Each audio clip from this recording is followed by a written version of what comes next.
Hello friends, जय हिंद। तो इससे पहले वाली वीडियो में हमने हड़प्पा सभ्यता से संबंधित जितने भी थ्री मार्कर बन रहे थे उन पर हमने चर्चा की थी। और अब हम बात करते हैं वैदिक सभ्यता पर, और वैदिक सभ्यता से संबंधित जितने भी प्रश्न बनते हैं उस पर हम चर्चा करेंगे।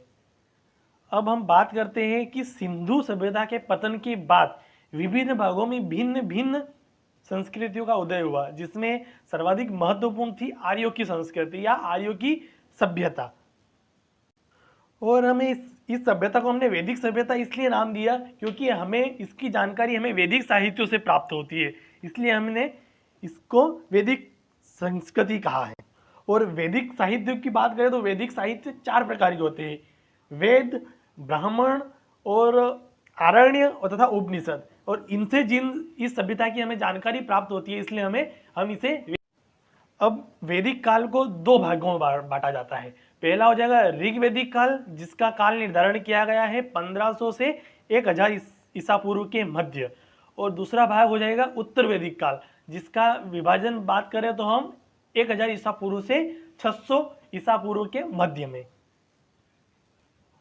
अब ऋग्वैदिक काल के संबंध में जानकारी हमें ऋग्वेद से प्राप्त होती है, इसलिए हमें ऋग्वैदिक काल या फिर हम पूर्व वैदिक काल भी कहा सकते हैं इसको।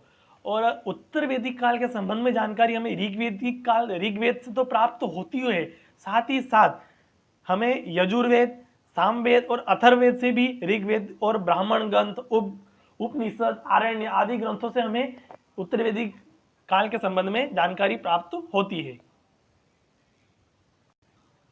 अब सिंधु सभ्यता का काल निर्धारण किया गया था C14 पद्धति के अनुसार 2300 से 1750 ईसा पूर्व। और वैदिक सभ्यता का काल निर्धारण की बात करें तो 1500 से 600 ईसा पूर्व के मध्य। तो एक बीच का एक टाइम पीरियड बचता है 1750 ईसा पूर्व से 1500 ईसा पूर्व, यानी कि लगभग 250 वर्ष हैं। इसके बारे में हमें कोई साक्ष्य प्राप्त नहीं होते, तो हम कह सकते हैं इसे अनेक इतिहासकारों ने अंधकारमय युग की संज्ञा दी है, 1750 से 1500 ईसा पूर्व के मध्य का काल को। तो हम शुरुआत करते हैं 3 मार्कर्स से, है ना। अब तो एक आर्य शब्द आता है, तो आर्य शब्द हमें हड़प्पा सभ्यता के बाद ही सुनने मिलता है।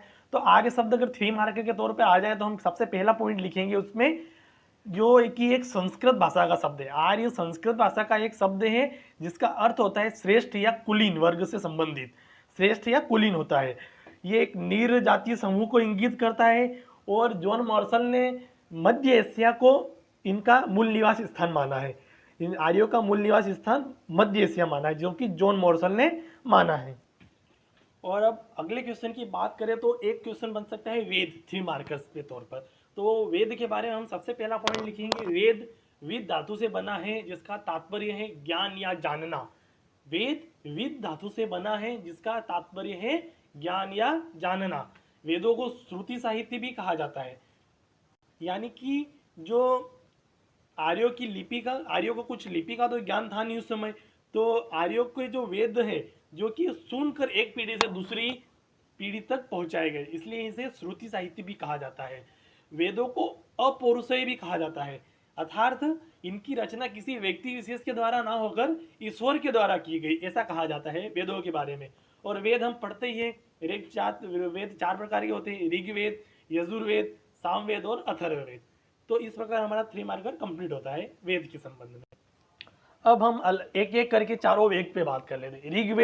ऋग्वेद आर्यों का प्राचीनतम ग्रंथ, रचना समय इसका हुआ था 1500 से 1000 ईसा पूर्व के मध्य।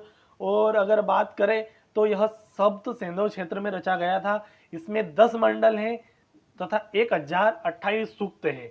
10 मंडल है तथा 2 से लेकर 7वां मंडल को हम गोत्र मंडल कहते हैं, तथा जो कि सबसे प्राचीन मंडल है। और नवीनतम मंडल की बात करें तो 1 से 10, 1 और 10 नवीनतम मंडल है, जिसके तीसरे मंडल में हमें गायत्री मंत्र की जानकारी मिलती है। इसी प्रकार अगर 7वें मंडल की बात करें तो हमें इसमें 10 राज्य युद्ध की जानकारी प्राप्त होती है। और इसी प्रकार 10वें मंडल की बात करें तो हमें वर्ण व्यवस्था की जानकारी हमें ऋग्वेद के 10वें मंडल से प्राप्त होती है। और इसके अगर इसके पाठकर्ता ऋषि होर्थ थे, इसके पाठकर्ता ऋषि होर्थ थे। अब अगले क्वेश्चन की बात करें यजुर्वेद संबंधित, तो इसमें यज्ञ विधान कर्मकांड तथा यज्ञ संबंधित मंत्र दिए गए थे। एकमात्र ग्रंथ था जो कि गद्य और पद्य दोनों में दिया गया था। इसके दो भाग थे, पहला भाग है शुल्क यजुर्वेद और दूसरा भाग है कृष्ण यजुर्वेद। इसके पाठकर्ता कौन थे? अथर्व ऋषि। अथर्व ऋषि इसके पाठकर्ता थे।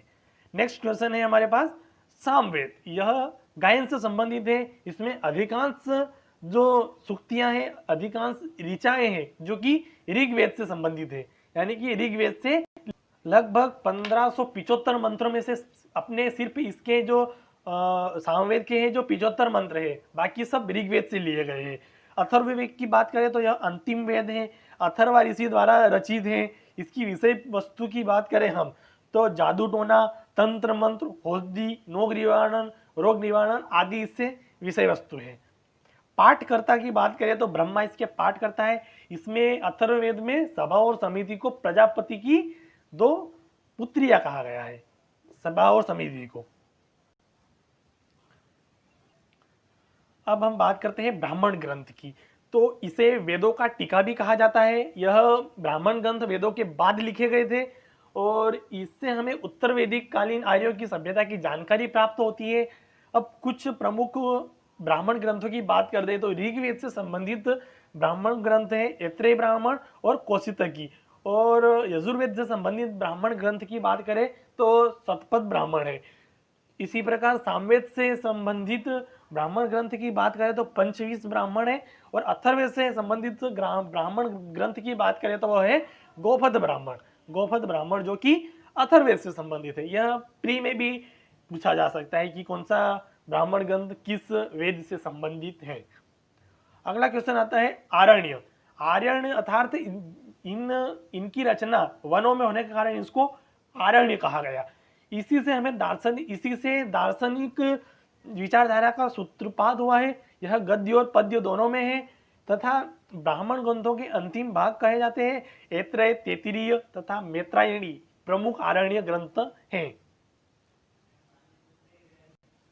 उपवेद। उपवेद अर्थात वैदिक साहित्य के अंतर्गत आते हैं। उपवेद वैदिक साहित्य के अंतर्गत आते हैं। कुछ उपवेदों की बात करें तो आयुर्वेद जो चिकित्सा से संबंधित है, ब्रह्मा ने इनकी रचना की थी। धनुर्वेद युद्ध कला से संबंधित है, जिसकी रचना विश्वामित्र ने की थी। गंधर्व वेद संगीत से संबंधित है, इसकी रचना नारद ने की थी। तो इसी प्रकार अगर देखें तो शिल्प वेद जो कि भवन निर्माण कला से संबंधित है, इसकी रचना विश्वकर्मा ने की थी। अगला है ऋग्वेदिक कालीन विदुषी महिलाएं। तो प्रमुख जो ऋग्वेदिक काल में जो प्रमुख विदुषी महिलाएं हुई थी उनमें से प्रमुख है लोपामुद्रा, घोषा, सिक्ता, अपाला और विश्वास। तो एक पुरानी कथा भी मिलती है कि गार्गी ने ऋषि याज्ञवल्क्य को वाद विवाद में चुनौती भी दी थी। और अगला क्वेश्चन है अमाजु। तो अमाजु अर्थात ऋग्वेदिक काल में या वैदिक काल में जीवन भर अविवाहित रहने वाली महिलाओं को अमाजु कहा जाता था। और अब बात करते हैं हम सीता और सीता। तो उत्तर वैदिक काल में हल को सीरा कहा जाता था तथा हल रेखा को जो जोतने में जो हल रेखा पड़ती थी उसे सीता कहा जाता था।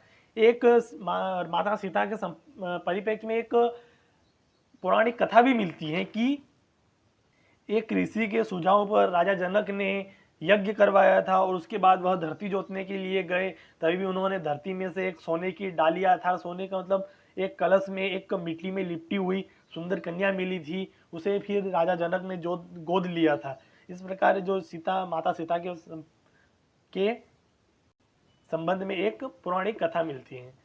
चलो हम आगे बढ़ते हैं। फिर अगला क्वेश्चन है हमारे पास वेद के बारे में हमने पहले चर्चा करी ली। 10 राज्य युद्ध ऋग्वेदिक काल का एक प्रमुख युद्ध और एक मात्र युद्ध कहा जाता है। तो क्योंकि ऋग्वेदिक काल में हमें कहीं अधिक युद्धों की जानकारी तो मिलती ही नहीं है, तो एक ऋग्वेदिक कालीन युद्ध है। इसका उल्लेख कहाँ है? ऋग्वेद के 7वें मंडल में है। ये युद्ध हुआ कहाँ था? तो परुष्णी नदी के किनारे, अर्थात जो अभी वर्तमान में रावी नदी के किनारे हुआ था। किन किन के मध्य हुआ था? तो भरत वंश के राजा, भरत कबीले के राजा सुदास के मध्य और 10 अन्य कबीले जिसमें 5 अनार्य थे और 5 आर्य थे, इनके मध्य हुआ था। इसका परिणाम क्या रहा? तो परिणाम देखें तो भरत वंश के राजा सुदास को जीत मिली थी इसमें। अब अगला क्वेश्चन आता है मुंडकोपनिषद। तो अथर्ववेद से संबंधित उपनिषद है यह। इसमें हमें हमारा जो राष्ट्रीय वाक्य है सत्यमय जयते, जो सत्यमय जयते है वो इसी से लिया गया है। किससे लिया गया है? सत्यमय जयते। अगर प्री में भी क्वेश्चन बन जाए तो सत्यमय जयते किस उपनिषद से लिया गया है, तो सत्यमय जयते सत्यमय जयते मुंडक उपनिषद से लिया गया है। इसी में हमें यज्ञ की तुलना, इसमें इसी में हमें यज्ञ की तुलना फूटी नाव से की